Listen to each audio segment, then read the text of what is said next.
Hello, everybody. Thank you for joining the Great Dynamics podcast. I'm your host, Ahmed Hassan. Today, we are talking with Kyle Cunliffe. Kyle is a lecturer at Salford University, and he focuses on intelligence and cyberspace, particularly where those two meet. Thank you for joining us, Kyle. Yeah, my pleasure. Nice to be here. All right. So, we know each other a little bit.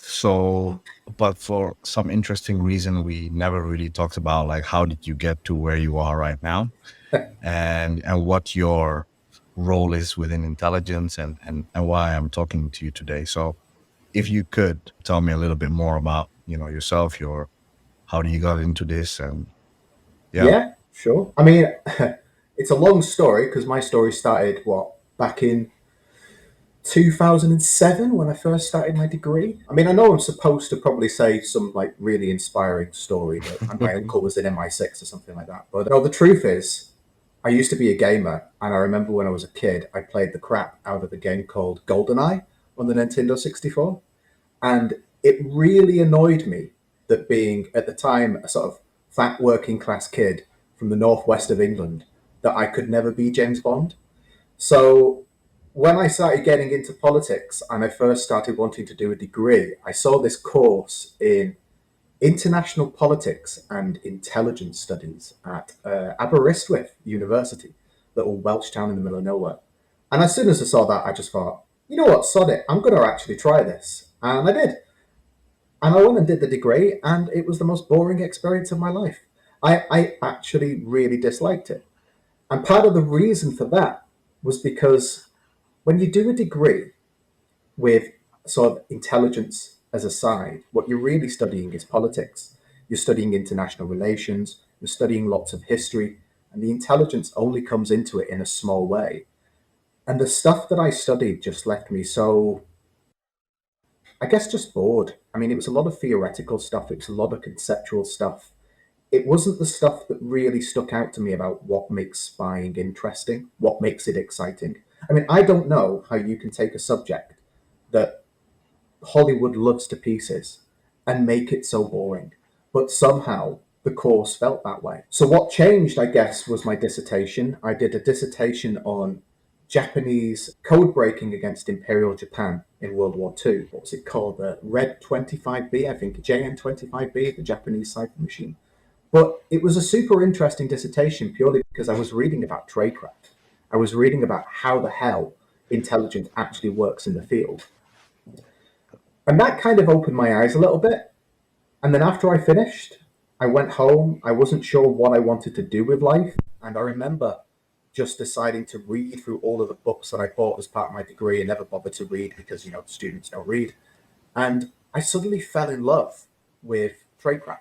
And it was a book called The Code Breakers by David Kahn. It's a huge tome of a book, but it's full of technical details, practical insights, the kind of stuff that you don't tend to get in intelligence textbooks and so on. And that completely opened my mind to what actually interests me in intelligence. On the other side of that, I'm a nerd. I love cyberspace. I was always a nerd when I was a kid. I was always fascinated by hacking. I was always fascinated about what technology can do. I think the moment that really struck to me was when a friend, when I was a kid, hacked Britney Spears' website and annoyingly posted my name all over it. Now, today, the idea that some kid in his bedroom could hack a celebrity's website, it does happen, but it's much harder to do. But back then, it was just like somebody proving a point. And that fascinated me. And so I wanted to kind of look at how does cyberspace impact intelligence? And I wasn't really sure what angle to go with that until I signed up to do a PhD. I originally got funding to look at the impact of ethics on the collection of intelligence using cyberspace. But then I became a teaching assistant in my first year for a professor called Len Scott, and he is basically the Yoda of espionage. He is an absolute fascinating person to talk to. And his module was called Espionage Studies. And it was very much Cold War grounded. And it was all about old fashioned spying, like recruiting and handling agents, and the kind of wilderness of mirrors that comes into that, the deception, the distrust. and as well as that, the tradecraft. And it was a surreal experience. At one point, I ended up teaching a seminar using, it was a guitar playing octopus sitting on a fez. Now, whenever people ask me what the point of that was, I have to try and think really hard why the hell I was teaching a seminar using guitar playing octopus sitting on a fez. But it worked. And what that did essentially was it made me see another side of intelligence that I fell in love with, which is human intelligence, and particularly the kind of human intelligence that goes on between states. Mm. And after that, my interest in tradecraft, my interest in cyberspace, and my interest in spies just merged together, and that ended up becoming the basis for my PhD. And that's pretty much the basis for my research now. It's just looking at how does espionage evolve in the cyber era. So yeah, that sums it up, I think, mostly. Oh, that's a very interesting background, and I really appreciate it because I think it's very good to hear from people who come at it from a like different angle. But I think what really binds all of us in this field is most of us are students of Yeah, intelligence and students of the game, right? absolutely.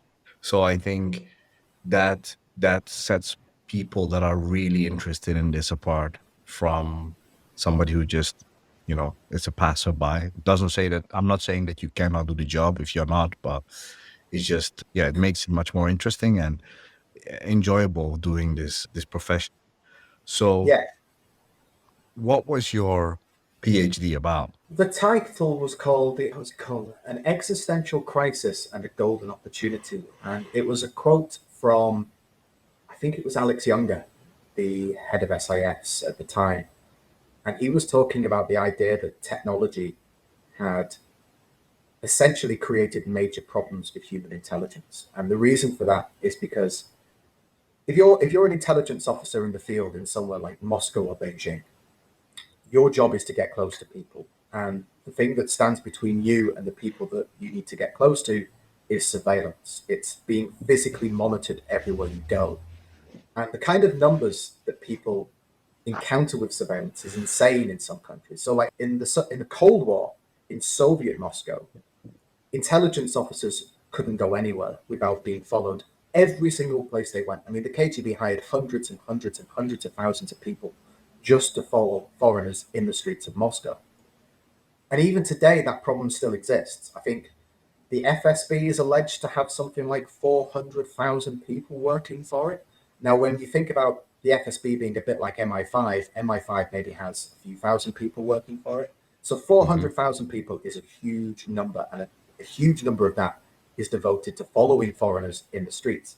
That problem's even bigger in China. And so, what Alex Younger was talking about essentially is that, well, if that's a problem, technology is adding a whole new dimension to that because it's a damn sight easier to follow people when you've got things like smart CCTV cameras, facial recognition. When an intelligence officer arrives at an airport and they scan their finger through a biometric scanner, their identity is locked to their passport, which means they Hmm. can't go back under a fake identity. Now, all of these things add together to create what is essentially a surveillance nightmare for anybody trying to operate in a country like Russia and China. But the golden opportunity, I mean, that's the existential threat, but the golden Hmm. opportunity, which Alex Younger was referring to, is the idea of using cyberspace to intelligence officers' advantage. How can we take the internet and take digital developments and use that to recruit and handle spies? And that was basically the basis for my thesis. So I was interested in okay, there's this problem, there's this potential opportunity, but how does that pan out in hard target conditions? It's one thing to say, oh, yeah, we can recruit a spy in cyberspace if they live, I don't know, in Germany, where you're not Hmm. so worried about internet surveillance. But when you're trying to recruit somebody in a hard target state, I mean, why would the internet not be surveilled? So it creates all kinds of challenges. So for me, it was a fascinating subject because it was about taking everything that we know can be bad about cyberspace, everything that we know can be dangerous about cyberspace, and then taking it to the extreme level. So Hmm. it was an interesting project and not a very optimistic project as well. And what were your findings? Basically, the intelligence community is screwed. All right. To put it in numbers, in the Cold War, when we tried to recruit spies against Russia and China, sorry, against Russia, as far as I'm aware, we only recruited one spy who was recruited and handled entirely within the Soviet Union. That means every single other spy that ever existed inside the Soviet Union only existed because at some point they were allowed to travel abroad where Mm. intelligence officers could safely meet them. Hmm. One person. Well, Basically, today we are looking at the same problem because cyberspace, as much as it opens these wonderful doors, when you're dealing with a state where self censorship is common, where constant laws are put into place designed to control the internet, you just end up with a situation where, okay, even if there might be an opportunity, you can't trust that opportunity. I might be able to talk to somebody living in Moscow and nobody will notice, but hmm, the security services have the ability to get the data that those communications would create. So I hmm, don't know whether that person, that communication with that person is exposed or not. So the safest thing is just not to have the conversation. And it's hmm, just created a system where essentially I think the intelligence community is very much handicapped. And we're going to end up becoming reliant, I think, on people again who travel, on those hmm. officials that are allowed to travel abroad. But unfortunately, the vast majority of them are not. So Yeah. yeah, I mean, we're basically looking at a new era of what's called Moscow rules, where it's just extremely difficult to recruit the spies that Hmm. we really need. Yeah. Well, that's very interesting because a couple of years ago, I did a paper on first invasion in Ukraine, the Crimea takeover, if that was an intelligence failure. And if you look at the open source reporting around it, one of the problems that was being mentioned by particularly the US and also NATO intelligence was that how difficult it was to have sources in Yeah, Moscow and in Russia at large, and how easy it was for Russia to have spies all over the West, right? yeah, And so there was this like asymmetry between the two powers, and that was mentioned as one of the reasons why we were caught off guard, as yeah. as a community. I mean, I think there's, I think the internet lulls people into a false sense of security where we assume that it's equal, Hmm. that it doesn't get affected by borders, but it does. The experience of a foreigner can be completely different online to us. They might be able to access the same websites, but the Hmm. privacy that they have can vary wildly. And I think the numbers that put things into perspective for me come from. I remember there was an article I think by maybe Newsweek, and it was talking about German intelligence. And German intelligence had reported that China had attempted to recruit 10,000 spies using cyberspace, mainly LinkedIn and social Hmm. media. And they've been very effective. And the reason Yeah. they've been very effective is because the communications that we're sending just blended in, essentially. Now, you put that into contrast to the CIA. About 2 or 3 years ago, it was reported that between 2004 to 2010, the CIA had lost pretty much all of its top agents and all of its assets in Iran and China because its multi-billion-dollar covert communication system that relied on the internet had basically screwed them all over. So all of these people were arrested and executed. So think about that. China is just trying to talk to people and recruit them to be a spy using normal social communications and Hmm. succeeding to a massive degree. The Hmm. CIA is spending billions of dollars on a covert system, like the superest, most high-tech, advanced covert communication system the world has seen, and it doesn't stand a chance in China and Iran. And Hmm. instantly its agents are arrested and executed. So the experience of using cyberspace for your operations is completely different. And yeah, I mean, I think we're going to really struggle to get some of the high grade intelligence that we need on Russia. But I'll tell you one interesting thing. When I was doing this research, the CIA had a warning on its website saying, "Attention! If you are a citizen of the Russian Federation, do not contact this website." Because they do have an online volunteering part of their website where people can say, "I want to be a spy. Hmm. Here's who I am." But they basically told Russians, "Don't do this." Since the invasion of Ukraine, that warning has disappeared. So I Hmm. think the CIA is more willing to take a chance right now because it knows it needs the sources that Hmm. it can't otherwise get. Now, that's a guess. I'm happy to say that is a guess, but I think it's an academic guess. Hmm. Very interesting and worrying at the same time, Yeah, right? We're not trying to sound like, we are, but we are Westerners, right? So yeah, that's the perspective that we take from what's yeah. going on and the state of the art right now in intelligence. But I think what I find interesting, and I would love to know what you think about this.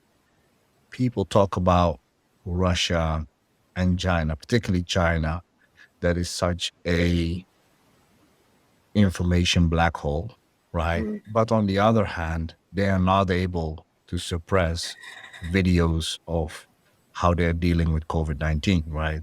Where they lock people up and tanks in front of banks, right? That could be a good title for an article, by the way. And so what do you think of that, right?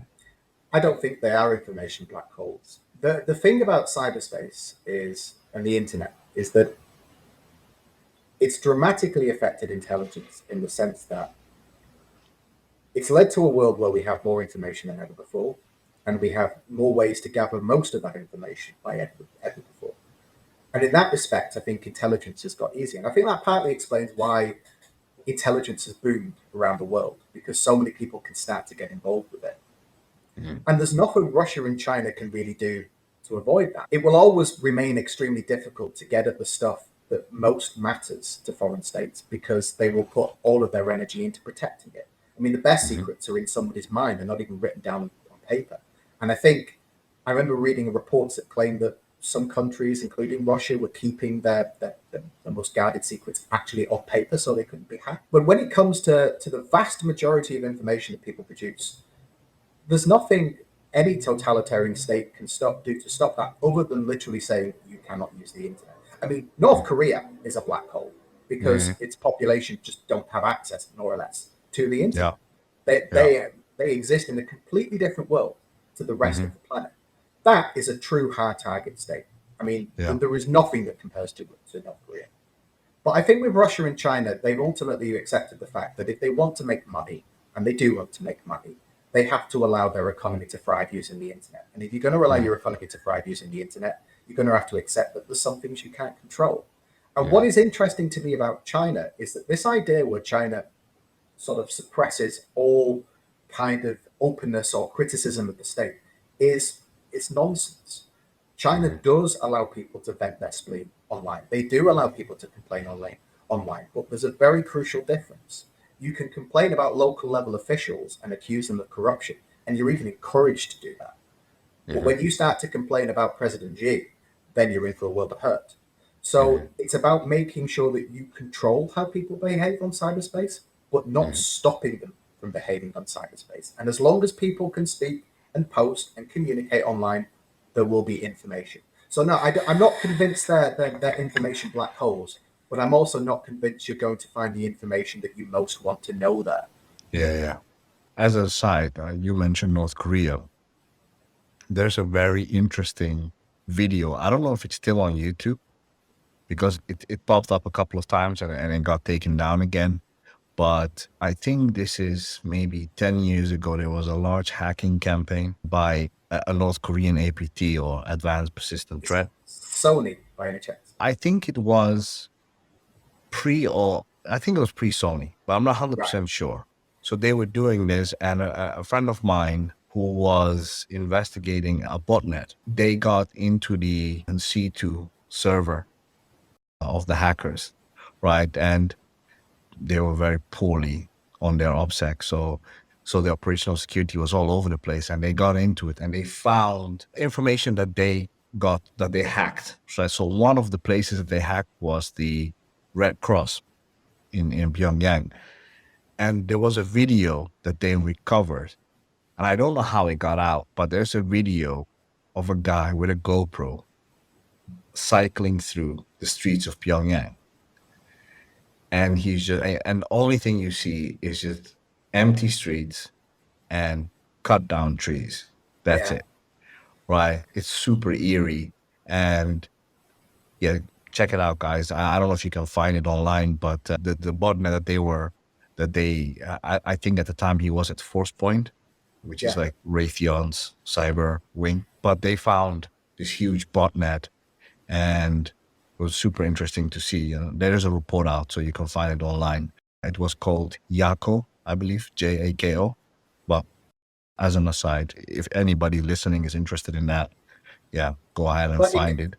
it kind of underscores the dilemma for these states, because if the people of North Korea ever had blanket access to the internet and they suddenly Mm, realized that this world they've been told existed is nonsense, is a fantasy, mm, and that actually they're really living in a dictatorship, that their perspectives are going to change quickly. I mean, I find it fascinating how quick China was to essentially ban Google and ban every other Western website that it could, because it didn't mm. want to control how people perceive their own reality. And yeah, I mean, North Korea is a fascinating place, but I'll tell you what annoys me is people who go on holiday to North Korea like it's Jurassic Park or something. I Yeah, never quite understood that. It's like, well, I don't really want to see people suffering. It yeah, doesn't yeah, sound yeah. exciting. I don't think you see them though if you go Yeah, there, you see right? smiling faces and people telling you they love the regime. Yeah, yeah.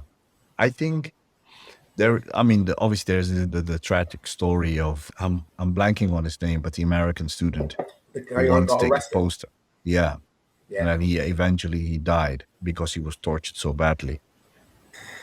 I think there is a heavy price for a Mm. misstep going on holiday in North Korea. So, And just to add on that, I mean, that's particularly, I tell this to my students, that's particularly true for people that want to study intelligence as well. mhm, More so. I mean, there was a case of a PhD student in intelligence who went to Iran, I believe, and ended up being arrested and accused of spying. If you do study intelligence, you have to really think carefully about where you're traveling to. I mean, my favorite case is Glenn Duffy Shriver, the guy who, American student, went to China. He recognized that he had the potential to join the CIA, so they essentially offered him a load of money and were really nice to him. He agreed to become a spy. He went back, joined the CIA, and then he cracked during his polygraph. mhm. But the CIA suddenly realized that what this means is China's targeting students who travel to Yeah, recruit them and to then filter them back into the US government. And if you do study intelligence, you have to think really, really carefully about where are you going to travel to mhm. and how are you going to interact with people. Yeah, It's like a side absolutely. bit. I mean, you made the perfect segue right there. You teach at an intelligence program at Mhm. Salford. Could you tell us a little bit more about that? Sure. So I teach a program called Intelligence Analysis, which is aimed at undergraduates. And I also teach our Masters in Intelligence and Security Studies. The undergraduate program is quite new. The Masters, I think, is one of the very first intelligence Masters programs to ever exist. Mhm.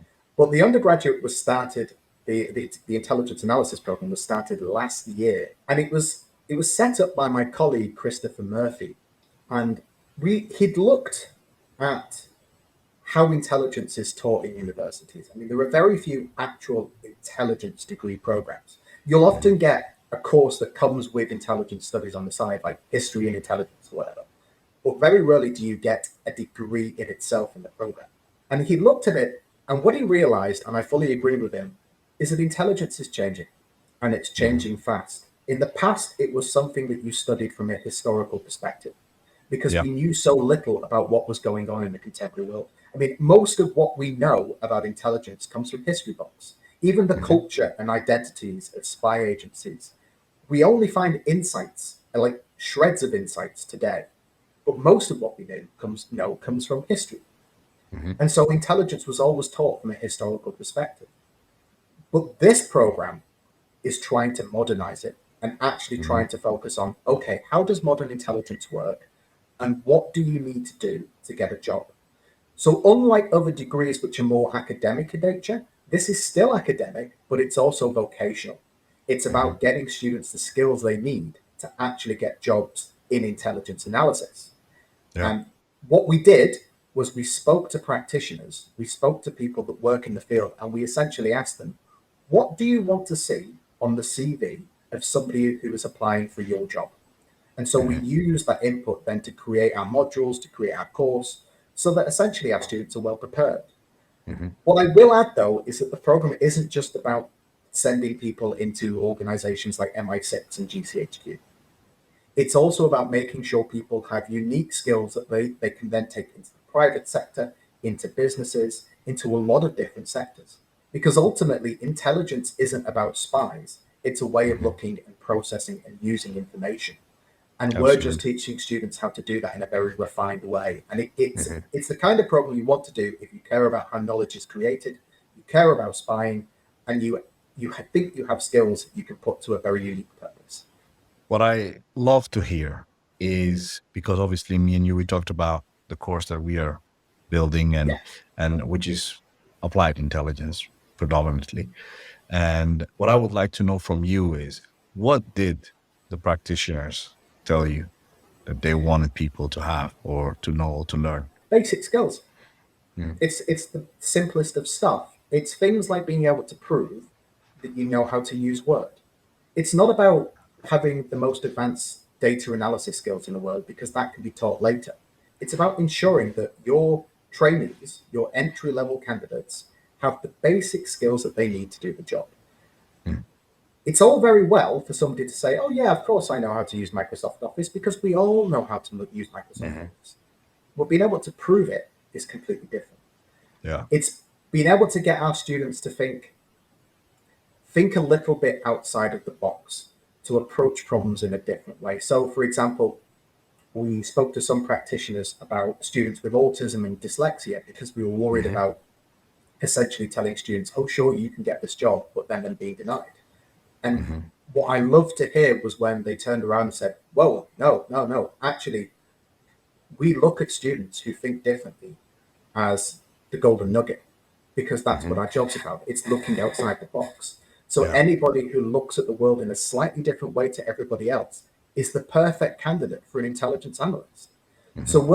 we're trying to focus on getting students to realize the skills that they have that they might not otherwise value. And that's Yeah. kind of what we're using our practitioner input to build upon, really. Hmm. That's really good. No, I think because there is this obviously a tension between practitioners and academics, and sometimes it feels like there's a bit of a turf war, right? Where academics say, well, you have to ground everything you teach in solid research, which makes sense. And practitioners, on the other hand, say, well, you cannot teach certain things in the classroom, right? These are just two separate thoughts that I've heard through the years. But what is your opinion on that? I think it's a futile debate because they're two different Hmm. things. A Yeah. practitioner is, by very definition, a person who practices. Hmm. An academic generally is a PhD, which by very definition is a philosophical doctorate. Hmm. So one is looking at concepts and theories, and one is looking at hands-on experience. And you use that knowledge for two very different purposes. I mean, Hmm. a practitioner should be training people. They should be giving people the skills that they need to do that very specific job. Hmm. Whereas an academic should be teaching people the knowledge behind those skills. Where did those Hmm. skills come from? How are those skills going to develop in the future? How can you use those skills differently? It's looking at the wider context behind them. But if you put an academic in a room and tell somebody how to recruit a spy, they're going to flop because they don't know. They can use a history book to guess, and they might make a good guess, but they Hmm. haven't got the hands-on experience to do that. And you can't really teach some of this stuff, as you say, Hmm. in a classroom. But at the same time, if you put a practitioner in a room and say, right, teach about intelligence ethics or oversight or the bigger picture, they're not necessarily going to know that stuff because it's Yeah. not necessarily what they do in their day-to-day job. And I think as well, there is a risk with practitioners that if you are so entrenched in doing things a certain way, you kind of fail to see how things can be done in a different way. And Hmm. I noticed this because I've taught in 3 universities now, and I've taught on 2 programs that are designed purely for practitioners. So that is to say, practitioners can study that course. Hmm. And I've had 2 different types of input. One is that they're very much not open-minded, in the sense that they just think that everything that they're hearing is nonsense and that they know how to do it better. Hmm. But the other is the exact opposite of that, which is, oh wow, I'd never thought about my job this way, and I'm Hmm. suddenly looking at my what I do in a completely different light. And to give you a small example, I remember somebody telling me about in the type of analysis that they do, they don't have to think about or think so much about the issue of cognitive bias, things like mirror imaging or Hmm. groupthink, because they're very focused. It's not something that even factors into their concerns.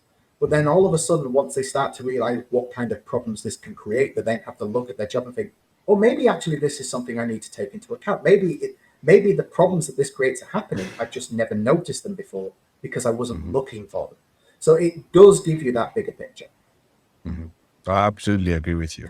I also think it's what you said is a futile debate because it complements each other, right? Yeah, I think absolutely. if especially if you're an analyst, everything that you do is grounded in, academic research principles, right?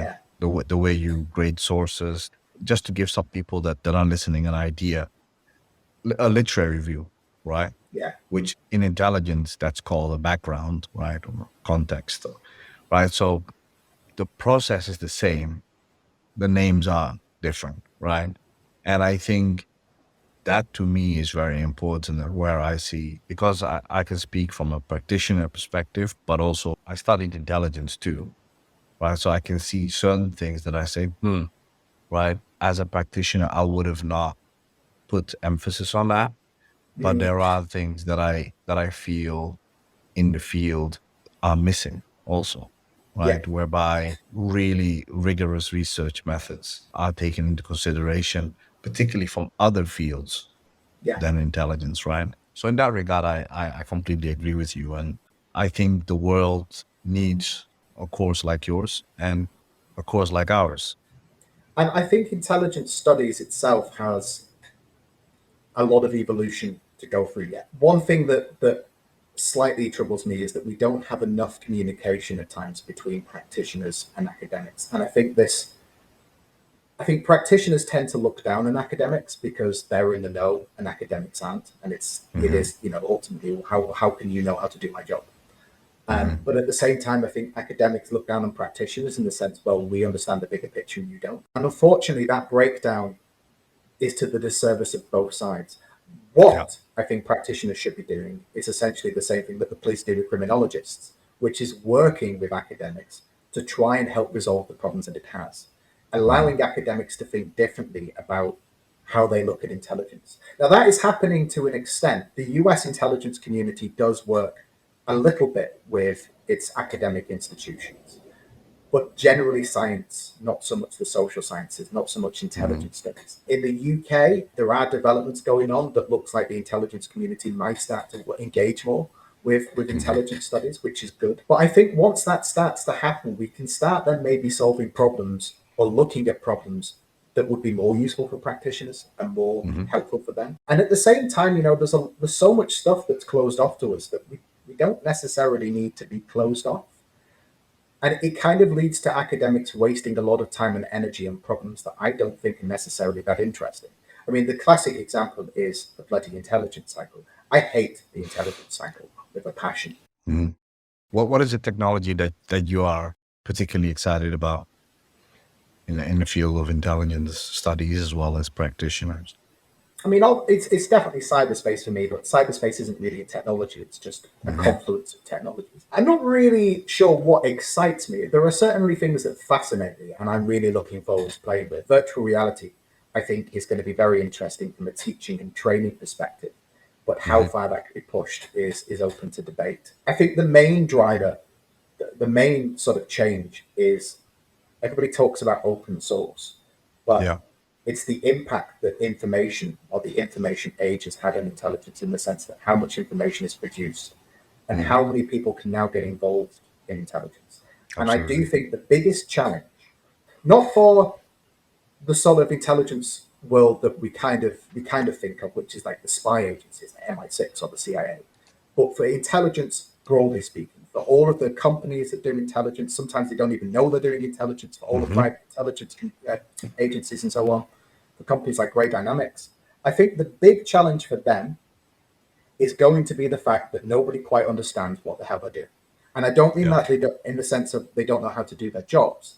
I Hmm. mean, intelligence is just becoming so normalized in the Exactly. sort of cyber world that there's no there's no agreed upon best practices. There's like we still Hmm. don't even have an agreed definition of intelligence. We don't have an agreed Yeah. definition of counterintelligence. But Hmm. the problem is, it leads to a world where you do get companies that can sell absolute, I was going to swear then, but nonsensical ideas, Yeah. stupid ideas essentially, or Hmm. stupid products that Hmm. realistically don't work. But because there's Yeah. no real agreement on what should and shouldn't be considered good or bad, Hmm. there's a lot of room there for errors and mistakes and developments and things. And I think that's going to be the future. It's looking at, Yeah. okay, how has intelligence changed beyond these agencies? And how do we actually contribute in a way that's going to help everybody else that is now engaged in this fascinating work? Yeah. No, absolutely. I think a code of conduct or code of ethics and maybe some standardization of not only how we teach, and where we consider Well, intelligence. I can give you an example. I remember seeing a company that's predict insider threats. Now, that Hmm. annoyed me on two counts. First of all, the term insider threat is such a silly term because when hackers use insider threats, they're referring to somebody very different to when, say, the FBI refers to insider threats. When the FBI refers Hmm. to insider threats, it basically means a spy. When Hmm. hackers use that term, they're referring to somebody who might be maliciously or through incompetence essentially screwing over a network. But Hmm. these companies say, okay, what we can do is we can use data processing and all these cool tricks of the trade to predict who in your organization is likely to be an insider threat. Well, that's nonsense. The FBI tried that. They did a massive study into it. And you know what they found? They found that Punxsutawney Phil, and if you don't know who Punxsutawney Phil is, he is the gopher.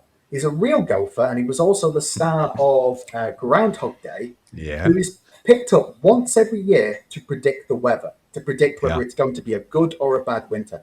Yeah. Punxsutawney Phil was more accurate at predicting the weather than the FBI's spy prediction system. So a Hmm. gopher can predict the weather better than the FBI can predict spies.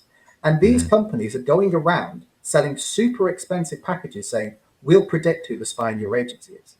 But the Hmm. problem is when companies don't know who to turn to ask, is this legitimate? Can this actually work? Hmm. They just think it sounds fantastic and they buy it. So Yeah. without a code of conduct, without an actual conversation, without an actual industry that knows what is and isn't viable, this kind of Hmm. stuff's going to continue. And I think it will get worse as technology begins to change intelligence even more. So Yeah. intelligence studies really need to start getting involved with this, starting to Hmm. use its knowledge to actually be useful in that respect. Absolutely. It's a little bit of the Wild West out there, right? When Yeah, you look at definitely. like Yeah, the solutions and the technologies that are on offer today, and the one that really grinds my gears is AI, right? yeah, yeah. So that doesn't even exist. But I don't want to be pedantic about it, but the thing is, machine learning algorithms are exactly what you just said there, right? They promise to predict certain behaviors, and the thing is, they are becoming dominant in our daily lives Yeah. to an extent. I mean, the great example is something that we with Great Dynamics, as well as our peers, we talk about this a lot, is how random Meta's algorithms are on Instagram and on Facebook, right? So the same post on Instagram can be banned, but not on Facebook, Yeah. right? There was like, I mean, YouTube, I think, is way better at it, but there was this period whereby everything with the word Nazi or swastikas, right, was just automatically flagged and banned, right? So I think that has such a long way to go, and it's so arbitrary. There's not even a way to appeal it, really, Mm. right? In YouTube's case, you can, but in Meta, it's just a labyrinth of loopholes that you have to get through to find a way out of it. And most people just give up. They create a new account and they start And over from zero.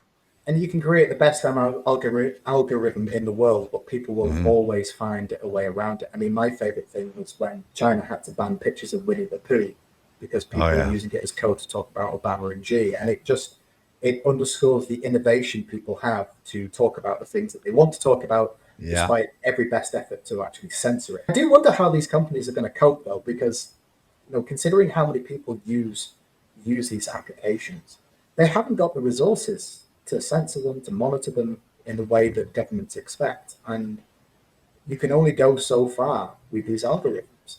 So I do Mhm. wonder. I think it's an irresolvable problem. I'm not sure what's going to happen in the future, but it is worrying when you see stuff like that's happened recently with populism, with Trump, etc., where a lot of this stuff takes off and a lot of these ideas spread very quickly, and it's very difficult to control misinformation. So Mhm. who knows? And I think the heavy-handedness of trying to control backfires, right? Yeah, absolutely, I absolutely. I had a discussion the other day that somebody said to me, I don't watch the news because it's all negativity, right? Yeah, And I was like, yeah, the reason for that is because negativity sells. yeah, And at the end of the day, the organizations are going to sell what sells. They don't exactly. have, I think maybe they should, but they don't think that they have a moral obligation, Mm. right? To also show maybe good stories, and everything gets conflated, right? People get more anxiety, uh, society gets impacted much more heavily by negative news. And I don't know if there is a connection because I'm not a psychologist or I haven't done this type of research, but the amount of negative news that impacts us, it wears us down. We are not supposed to go through this.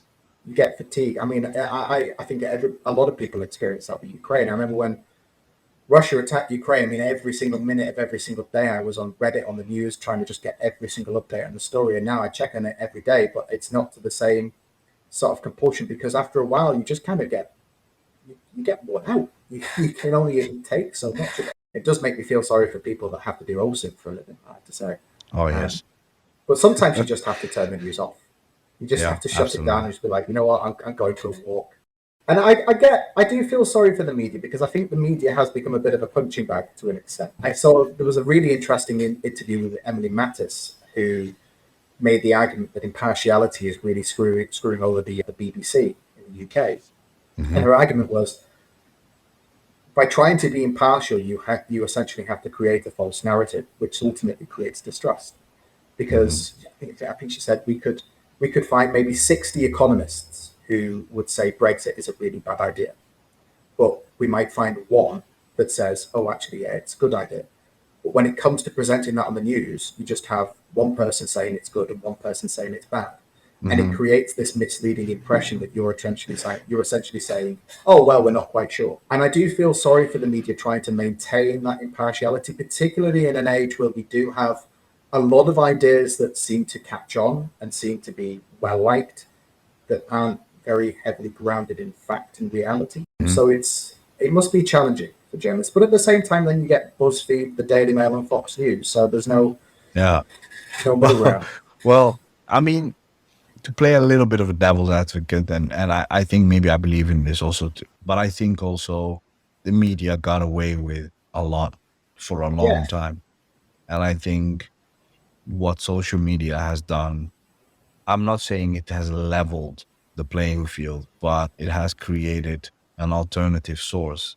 yeah, And when people are just tired of hearing the same stuff over and over again, yeah. they go to alternative sources, and Well, sadly, those alternative sources are used to spread a lot of misinformation and I was about to disinformation, say, right? yeah, you can't vet those sources, can you? I mean, you don't. Yeah. At least with certain media, you know that whatever they're reporting is being held to a certain standard, and it Yeah. doesn't necessarily mean that it's correct, and it doesn't necessarily mean that it's made with good faith. But you know that it Mhm. has been reported to a standard. You don't really get that with alternative sources, and that's the troubling thing to me. I think the internet, particularly and social media, has done a good job of mirroring back whatever these news organizations say and holding them to their own hypocrisy. I mean, CNN is the one that particularly annoys me just because I do find CNN's reporting to be quite good at times, but then they Mhm. spend so much time giving their personal opinions, their sort of, Mhm. you see these like analysis sections, and there's more time Mhm. spent guessing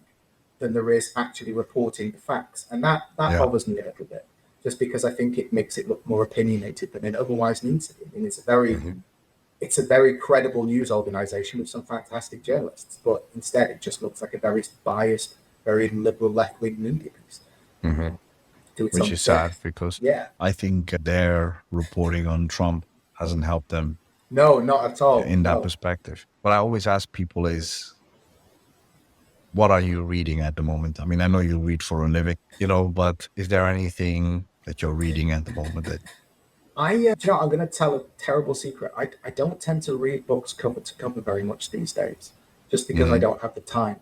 By the time I finished working, I usually end up watching popcorn trash. No, I know I should be reading a book, but I'm sorry, I haven't got the mental capacity to look at Yeah. anything more to do with intelligence. The book that I have been using quite a bit lately is called The Moscow Rules, which was released, I think, maybe 2 years ago by Tony and Jonah Mendez, and they worked in the Office of Technical Services at the Yeah. CIA. Tony Yeah. Mendez is like the master of disguises, and Hmm. his wife Jonah Mendez, she's done some fantastic documentary videos which you can access on YouTube, where she talks about Yeah. all of the stuff she created, her department created, and the impact that they had. But it is a truly fascinating book because it makes you realize just how much innovation goes into spying. Like, it's only a Hmm. tiny fraction of human intelligence that uses Yeah. spy gadgets, but the Yeah. fraction that uses it, I mean, the stuff they created is absolutely insane.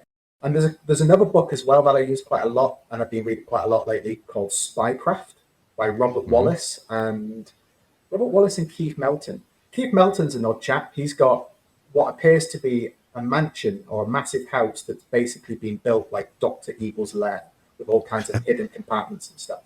But Robert Wallace was the head of the Office of Technical Services. So he was essentially the CIA's Q. He Hmm. was. I spoke to him briefly by email, and he seems to be a really nice person. But the book is just truly fascinating. I mean, if you have any Hmm. interest in spy gadgets, Moscow Rules and Spycraft all the way, Yeah, definitely I love recommend. it. Love it. I mean, we write about stuff on Great Dynamics that we publish, but I think underreported. Yeah. And I think it's one of the coolest. And it makes the circle also we finish up very nicely because you started out with saying Golden Eye, which I remember very fondly myself. I think it betrays our ages. But I think what I wanted to say when you mentioned the first book, Moscow Rules, Robert Mendez, he is the guy from Argo with Ben The, Affleck, right?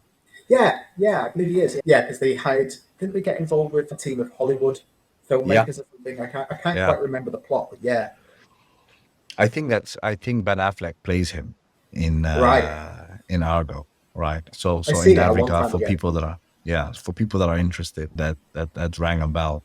And yeah, last thing I wanted to ask you, for people that want to get into intelligence, may it be from academia as researchers or practitioners, private sector, government, what advice would you give them? Know the skills that you have, because I think when people apply for jobs, they always regurgitate the same skills. It's always the same stuff. It's teamwork, working independently, communication skills, technical skills. But what you have to remember is that if you're interested in intelligence, intelligence succeeds by, as I just said earlier, it's about looking outside, looking at the world differently. It's Hmm. about thinking outside the box. And you might think that you are good at stuff that is useless, but actually it might not be useless. I'll give you a couple of examples. I remember there was a story, I think this was reported in Henry Crumpton's book, The Art of Intelligence. And I remember them talking about the idea that somebody applied for the job at the CIA as a secretary. And they're like, well, okay, so what secretary experience do you have? Like, well, I don't have any. Like, okay. What admin experience do you have? Well, I don't have any. It's like, well, what experience do you have? It's like, well, I used to hijack planes for a living. It's like, oh, okay then. Suddenly this person gets a job in operation. Well, I mean, like even trivial stuff. I remember when I was growing up being told that video games are a total waste of time and that, you should be doing more productive things. And now I'm doing research finding out that the CIA is running, well, used to run operations in World of Warcraft, that the military Hmm. flies drones using Xbox controllers. Skills Yeah, that other people would see as a waste of time, the absolutely. intelligence and military community look at as an asset. They look at it as Hmm. something valuable. And I think that's true for a lot of things today. I mean, you give a doddering old white guy a telephone and say, right, okay, you used to work for the CIA. We want you to find this really obscure video somewhere on the internet. Take them a month. You give it Yeah, to an 18-year-old, it'll take them 5 minutes. They'll find yeah, that video there and then. And yeah, these are things like every generation comes with a whole new range of experiences that they don't absolutely. necessarily see as valuable to a job. But to the Yeah, intelligence world, it's valuable. So don't absolutely. look at what you're good at and think about how that might be useful in any way to an intelligence organization. Absolutely. I mean, for us, for hiring, that's what I look at. I don't really care that much about formal writing experience.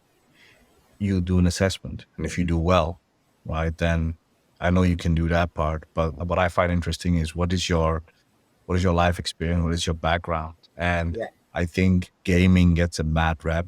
Both of us are gamers, right? I don't have as much time as I used to have now, but gaming is problem solving, Yeah, exactly. right?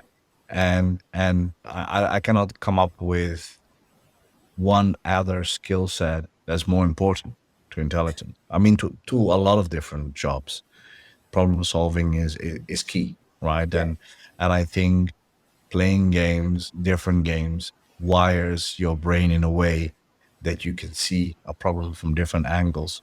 And I think that creativity and tenacity for continuing to keep trying it is so important. And just as a little side note, because I know we've been talking almost an hour, which was wonderful, is the communication that some violent non-state groups had using games, right? Yeah. Like World of Warcraft and Call of Duty, where people listen in and communicate through that, which is, yeah, very interesting and which is a little bit of a different side of things. But yeah, I would like to thank you so much, Carl. My As pleasure. always, wonderful to talk to you and very interesting. And I feel I learned more about you today than all other times that we've spoken. I will remember GoldenEye. Any like closing thoughts, comments? Oh, closing thoughts. That's a curveball.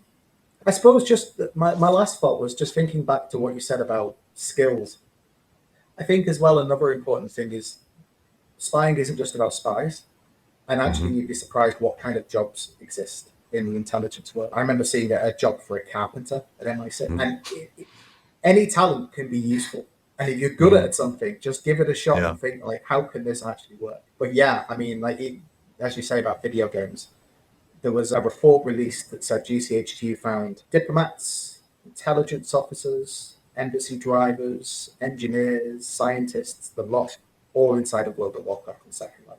So if anybody thinks spying has nothing to do with video games, they're very wrong. Mm-hmm. Yeah, perfect. No, love that. And for everybody listening, guys, if you want to know more about Kyle, where can they find you? Salford's website should have my profile up shortly. I've only just been given a full-time post, so that needs to be edited. But you're welcome to put my email on your website if you like. Yep, will do. We'll add that to the show notes.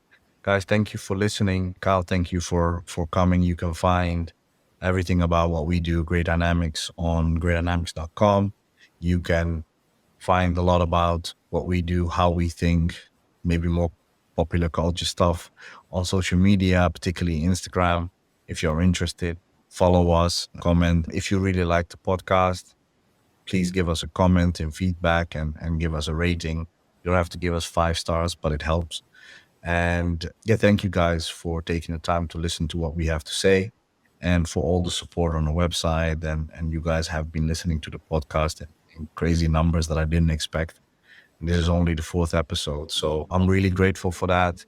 And if you want to join the intelligence sector or private as well as government, and you want to learn more, or you want to speak to like-minded individuals, subscribe to the newsletter or become one of the members on the website, and you get first dibs on our course that's coming out. And there's probably more of Kyle within that course too. So more input. Thank you guys and have a great day.